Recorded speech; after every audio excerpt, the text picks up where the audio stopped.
Hello guys, this is Aditi. Welcome to IAS point. आज हम लोग पढ़ेंगे, कल हमने जहाँ पे स्टॉप किया था वहीं से कंटिन्यू करते हैं। हमने पर्वतीय वन तक पढ़ लिया था, तो आज हम पढ़ेंगे वेलांचली व अनूप वन। तो अनूप वन या फिर वेलांचली, इसका मतलब क्या होता है? देखिए, ये लगभग ऐसे टाइप के वन होते हैं जहाँ 70% भाग पर चावल की खेती होती है। भारत में देखा जाए तो लगभग 39 लाख हेक्टेयर जो भूमि है वो आर्द्र है। उड़ीसा में चिल्का और भरतपुर में केवलादेव राष्ट्रीय पार्क अंतर्राष्ट्रीय महत्व की आर्द्र भूमियों के अधिवेशन के अंतर्गत रक्षित जल कुक्कुट आवास है। हमारे देश को जो हमारा देश है, हमारे देश की आर्द्र भूमि जो है उसे 8 वर्गों में रखा गया है। तो जो कि इस प्रकार हैं। पहला है दक्षिण में दक्कन पठार के जलाशय और दक्षिण पश्चिमी तटीय क्षेत्र की लैगून व अन्य आर्द्र भूमि। दूसरा है राजस्थान, गुजरात और कच्छ की खारे जल वाली भूमि। तीसरा है गुजरात, राजस्थान से पूर्व और मध्य प्रदेश की ताज़ा जल वाली झीलों व जलाशय। चौथा क्या है? भारत के पूर्वीय तट पर डेल्टाई आर्द्र भूमि व लैगून। पांचवा देखेंगे गंगा के मैदान में ताजे जल वाले कच्छ क्षेत्र।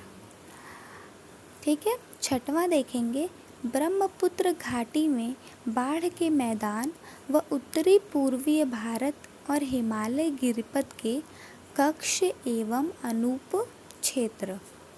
सातवां क्या है? कश्मीर और लद्दाख की पर्वतीय झीलें और नदियाँ। आठवां अंडमान और निकोबार द्वीप समूह के मैंग्रोव प्लांट्स। तो ये 8 भागों में विभाजित किया गया है। भारत में मैंग्रोव वन लगभग कितने किलोमीटर क्षेत्र में फैले हुए हैं? ये क्वेश्चन आपसे पूछा भी जा सकता है, तो आप इसे देख लीजिए। भारत में मैंग्रोव वन 6.70 वर्ग किलोमीटर क्षेत्र में फैले हुए हैं, जो विश्व के मैंग्रोव क्षेत्र का लगभग 7% है। इसके अलावा महानदी, गोदावरी, कृष्णा नदियों के डेल्टाई भाग पर भी मैंग्रोव प्लांट्स पाए जाते हैं। आंकड़ों के अनुसार देखा जाए कि वन क्षेत्र और वास्तविक वन आवरण जो हैं वो अलग अलग होते हैं। वन क्षेत्र राजस्व विभाग के अनुसार अधिसूचित क्षेत्र है, चाहे वहाँ वृक्ष हो या ना हो, जबकि वन आवरण प्राकृतिक वनस्पति का झुरमुट है और वास्तविक रूप से वनों से ढका हुआ है। वन क्षेत्र राज्यों के राजस्व विभाग से प्राप्त होता है, जबकि वन आवरण की पहचान वायु चित्रों और उपग्रह से प्राप्त चित्रों से की जाती है। सन 2001 में वास्तविक वन आवरण केवल 20.55% था। उनमें से 12.6% पर सघन एवं 7.8% पर विवृत वन पाए जाते हैं। वन क्षेत्र और वन आवरण देखें तो इन दोनों में ही भिन्नता पाई जाती है। जैसे लक्षद्वीप में वन क्षेत्र क्या है? बिल्कुल 0 है। तो वहीं अंडमान और निकोबार में देखा जाए तो 86.93% क्षेत्र पर वन जो हैं वो पाए जाते हैं। 10% से कम वन क्षेत्र वाले राज्य मुख्य तौर पर उत्तर और उत्तर पश्चिम भाग में ही स्थित हैं। कौन कौन से हैं? जैसे राजस्थान, गुजरात हो गया, पंजाब, हरियाणा, दिल्ली इत्यादि। पंजाब और हरियाणा में आप सोच रहे होंगे, अरे यहाँ तो सबसे ज़्यादा पेड़ होते हैं। हाँ, होते हैं, लेकिन वो पेड़ एक तरह से खेती के लिए आवश्यक हैं। कृषि के लिए लगाए गए, वनों को पूरी तरीके से समाप्त कर दिया गया। यहाँ हम क्या पढ़ रहे हैं? वन पढ़ रहे हैं। तो आप ये नहीं सोचेंगे कि नहीं यहाँ पे तो प्लांट्स और पौधे खेती होती है बहुत सारी, बात खेती की नहीं हो रही है, ठीक है। तमिलनाडु और पश्चिम बंगाल के तमिलनाडु और पश्चिम बंगाल को देखें तो ये वो राज्य हैं जिनके 10 से 20% भाग पर वन अभी भी पाए जाते हैं। प्रायद्वीपीय भारत में देखा जाए तो दादर और नगर हवेली, तमिलनाडु और गोवा को छोड़कर लगभग सभी क्षेत्रों में 20 से 30% जो भूमि है वो वनों के अधीन है। वन क्षेत्र की तरह वास्तविक वन आवरण में भी भिन्नता पाई जाती है। जैसे जम्मू कश्मीर में देखें तो 9.5% वन पाए जाते हैं। 15 राज्यों में कुल भूमि के 33% से अधिक भाग पर वन पाए जाते हैं, जो कि परिस्थिति तंत्र जो है उसे संतुलित करने का कार्य करते हैं। अब हम आते हैं, ये क्या है? वन संरक्षण। तो देखिए वन संरक्षण क्या होता है? वन हमारे लिए बहुत आवश्यक है, ऑक्सीजन को बैलेंस करते हैं तथा ऑक्सीजन को उत्पन्न करने का कार्य सबसे ज़्यादा वनों से ही होता है और आर्थिक रूप से भी हमारे लिए सहायक होते हैं। इनसे कई सारी ऐसी लकड़ियाँ प्राप्त होती हैं जिनसे कि हम अपने फर्नीचर्स वगैरह बनाते हैं।